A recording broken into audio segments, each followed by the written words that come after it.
Hello दोस्तों, YouTube channel में मैं अरुण प्रताप आप लोग का स्वागत करता हूं।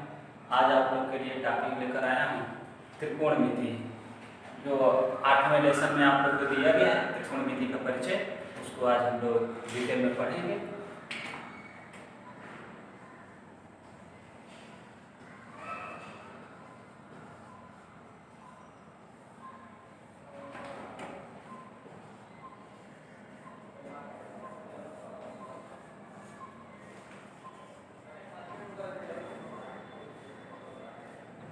देखिए दोस्तों, त्रिकोणमिति के अंतर्गत हम लोग एक त्रिभुज से रिलेटेड, जिसमें 3 कोण होते हैं, उनके भुजाओं और कोणों में संबंध को ज्ञात करेंगे। खासकर जो क्लास 10th के सिलेबस में है वो ये समकोण त्रिभुज पे ही आधारित सवाल हम लोग लगाएंगे। समकोण त्रिभुज आप लोग जानते हैं, एक ऐसा त्रिभुज जिसमें एक कोण 90 डिग्री का या समकोण हो तथा 2 न्यून कोण होते हैं, उनको हम समकोण त्रिभुज बोलते हैं। समकोण त्रिभुज में कोई एक कोण दिया हो और 2 भुजा दिया हो, तो हम तीसरी भुजा को कैसे ज्ञात करते हैं, या केवल 2 भुजा दिया हो और तीसरी भुजा निकालना हो, तो इसको हमको ज्ञात करने का एक तरीका होता है पाइथागोरस प्रमेय। तो आइए हम सबसे पहले पाइथागोरस प्रमेय को डिस्कस करते हैं। पाइथागोरस प्रमेय आप लोगों ने पहले भी सुना होगा, इसको हम आज डिटेल में पढ़ेंगे। देखिए, पाइथागोरस प्रमेय का सर्वप्रथम प्रयोग पाइथागोरस नामक एक वैज्ञानिक ने किया था। उन्हीं के नाम पे इस प्रमेय का नाम रख दिया गया पाइथागोरस प्रमेय, जो कि एक समकोण त्रिभुज पे ही लागू होता है। देखिए, पाइथागोरस के अनुसार किसी भी समकोण त्रिभुज में जो बड़ी भुजा होती है, आप लोग जानते होंगे कि किसी त्रिभुज में जो सबसे बड़ा कोण होता है उसके सामने वाली जो भुजा होती है वो सबसे बड़ी होती है। तो किसी त्रिभुज के सबसे बड़े भुजा का जो वर्ग होता है, शेष दोनों छोटी भुजाओं के वर्गों के योगफल के बराबर होता है।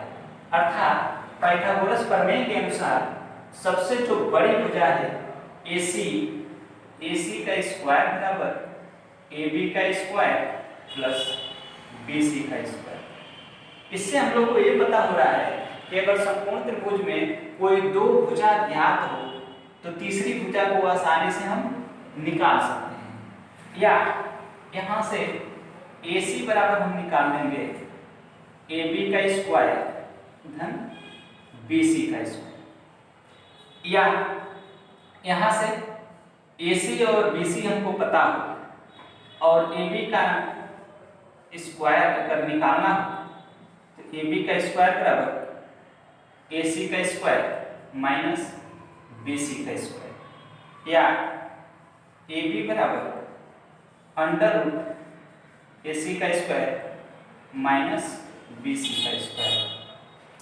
अगर हमको BC निकालना हो, AC और AB दिया हो, AB दिया हो, AC दिया हो, BC निकालना हो, तो BC का स्क्वायर बराबर, देखिए पहले ही सूत्र से सब सूत्र निकल रहा है, BC का स्क्वायर बराबर AC का स्क्वायर और AB को उधर लेकर चले आएंगे माइनस AB का स्क्वायर, या BC बराबर अंडर रूट AC का स्क्वायर माइनस AB का स्क्वायर। ये रहा हमारा पाइथागोरस प्रमेय।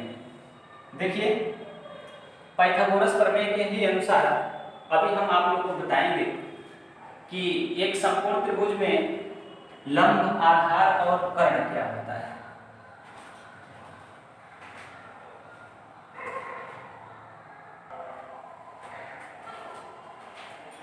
आइए दोस्तों, हम लोग एक समकोण त्रिभुज में लंब किसको बोलते हैं, आधार किसको बोलते हैं और कर्ण किसको बोलते हैं, इसको हम लोग समझेंगे।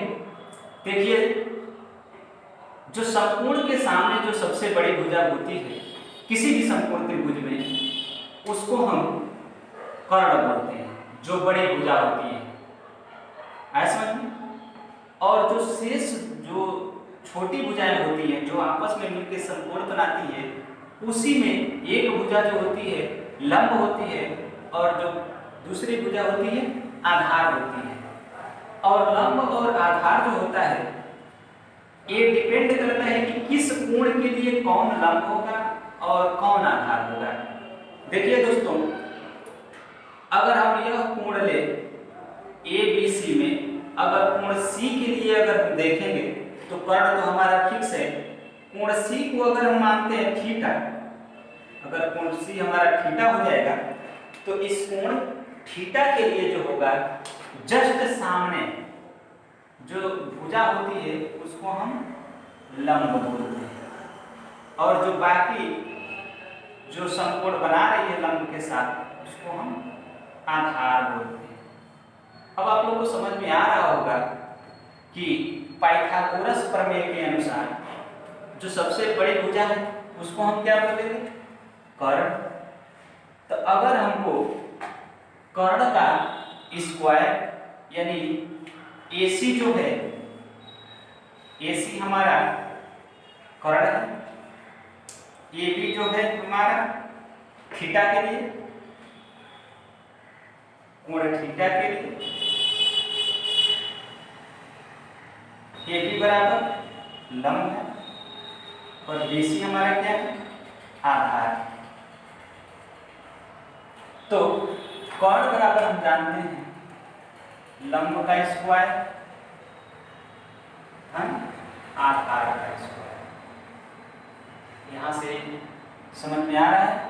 अगर हमको कर्ण निकालना हो तो देखिए दोनों पक्षों का वर्गमूल ले लेंगे तो यहां से वर्ग हट जाएगा और इस पे कर्ण चढ़ जाएगी।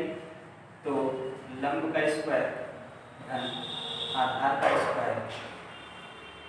अगर हमको लंब निकालना है, कर्ण और आधार दिया तो लंब का स्क्वायर बराबर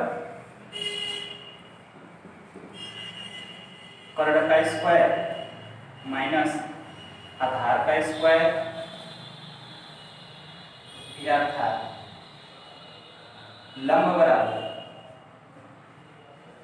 करड़ी में कर्ण का वर्ग माइनस आधार का वर्ग। या अगर हमको आधार निकालना है तो आधार का स्क्वायर बराबर कर्ण का स्क्वायर माइनस लंब का स्क्वायर, या आधार बराबर करड़ी में कर्ण का स्क्वायर माइनस लंब का स्क्वायर। अब आप लोगों को समझ में आ गया होगा कि पाइथागोरस प्रमेय का प्रयोग हम लोग कहाँ करते हैं। देखिए, जब किसी समकोण त्रिभुज में दो भुजा दिया हो और तीसरी भुजा को निकालना है, किसी भी भुजा को निकालना हो, चाहे कर्ण निकालना हो, चाहे आधार निकालना हो, चाहे लंब, तीन में से कोई आपको दो दिया रहेगा और तीसरा पूछेगा तो तुरंत हमारे दिमाग में पाइथागोरस प्रमेय आना चाहिए और पाइथागोरस प्रमेय की सहायता से हम तीसरी भुजा निकाल लेंगे। जब तीनों भुजा हमको ज्ञात हो जाएगा किसी कोण के लिए, पार्टिकुलर कोण के लिए कि लंब क्या होगा, आधार क्या होगा, कर्ण क्या होगा, अगर इतना हमको पता हो जाएगा तो हम लोग अपना सवाल आसानी से कर सकते हैं। अब त्रिकोणमिति में 6 अनुपात है, पहले इसको समझ लीजिए और उसके बाद से हम आगे बढ़ेंगे और 6 अनुपात को समझेंगे।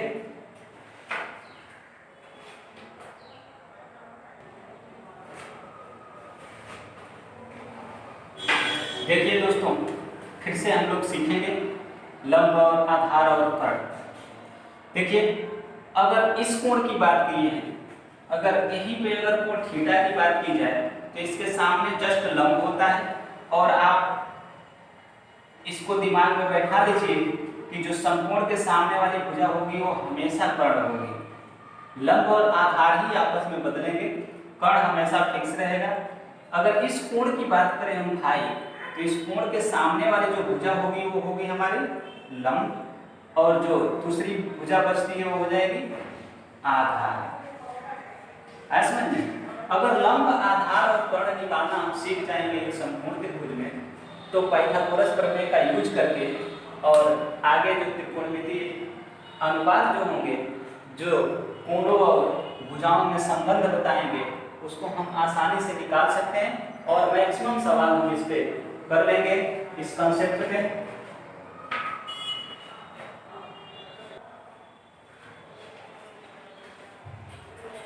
आइए दोस्तों, हमको 6 त्रिकोणमितीय अनुपात पढ़ने होते हैं, जिसमें पहला है साइन थीटा,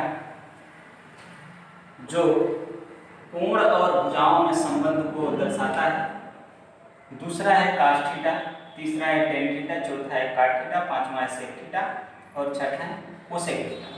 देखिए दोस्तों, मुख्य रूप से केवल 3 ही होते हैं, साइन, कास और टेन। देखिए, टेन का उल्टा काट होता है, कास का उल्टा सेक होता है, साइन का उल्टा कोसेक होता है। तो कुल मिला के 6 अनुपात हमको पढ़ने हैं, इसको याद करने हैं कि साइन थीटा बराबर क्या होता है, कास थीटा बराबर क्या होता है। तो देखिए, त्रिभुज की भुजाओं और कोणों में क्या संबंध होता है। जब किसी कोण के साथ साइन लेते हैं, यानी साइन थीटा का मान निकालते हैं, तो पहले हम यहाँ लिख लेते हैं, ए बी हमारा क्या है, ए बी है हमारा लंब, बी सी हमारा क्या है, आधार है, ए सी हमारा क्या है, कर्ण। अब देखिए, जब साइन थीटा की बात आती है, तो साइन थीटा बराबर आप लोग याद कर लेंगे लंब बटे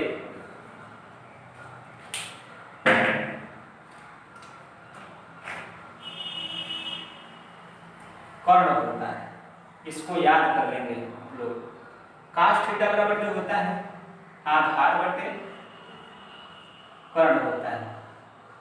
देखिए, लंब का मान हम देख रहे होंगे साइन थीटा, थीटा के लिए लंब ए बी होगा और कर्ण हमारा ए सी होगा।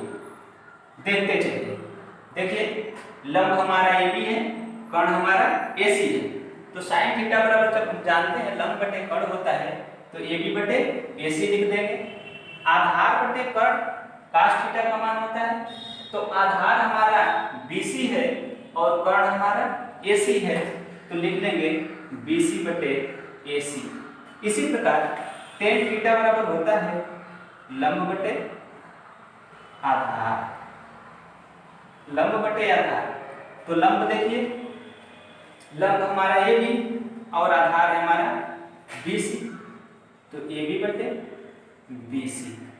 अब देखिए काट थीटा, तो काट थीटा बराबर टेन का उल्टा होता है आधार बटे लंब, उलट देंगे तो आधार है हमारा BC, तो BC को ऊपर ले लेंगे और AB को नीचे कर देंगे जो लंब है।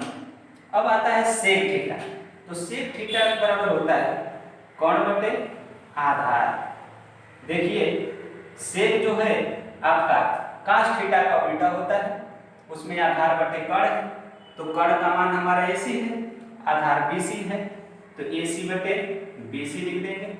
फिर देखिए कोसेक थीटा बराबर जो होता है लंब बटे कर्ण का उल्टा होगा, यानी साइन थीटा का उल्टा होगा कोसेक, तो कोसेक यानी कर्ण बटे लंब लिख देंगे, तो कर्ण बटे लंब और कर्ण बटे लंब यानी कर्ण का मान हमारा AC है और लंब है हमारा AB।